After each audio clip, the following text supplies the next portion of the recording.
How can countries tackle climate change and mitigate the negative consequences of global warming?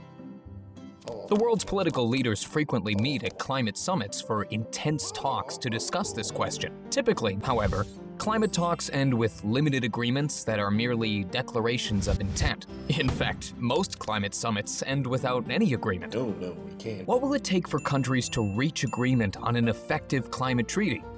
Clearly, political leaders will not sign onto agreements that are unpopular. And even if they did, only an agreement with broad public support across countries stands a chance at actually being implemented. In many countries, the public debate focuses on the question of how popular climate policy is among citizens in general. This debate misses the point that one's opinion on climate agreements is not different from one's opinion on buying a new car. Demand for climate treaties depends on the costs and features of an agreement, just like demand for a car depends on its price and options. To find out which features of an agreement are more or less important to the public, we carried out online survey experiments on representative samples of 8,500 citizens in the United States, France, Germany, and the United Kingdom.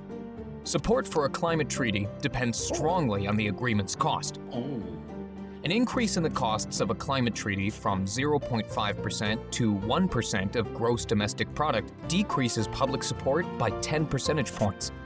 However, governments can make global climate pacts more attractive by adding features that the public values in an agreement, much like the effect of those attractive options in a desirable but pricey car.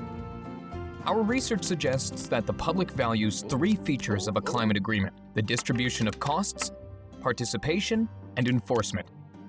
For example, agreements find more support if they distribute the costs across countries such that they resonate with prominent fairness norms.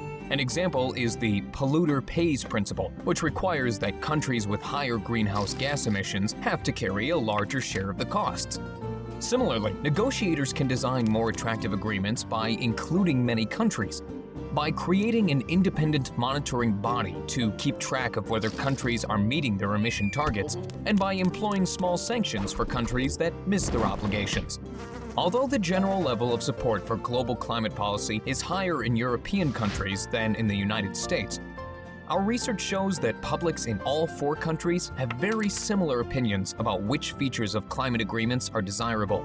This means that, at least in relatively wealthy democracies, leaders face similar political demands. Therefore, policymakers, like automobile manufacturers attracting new consumers, need to innovate and compose a treaty at the right price with the right features that attracts majority support in countries around the world.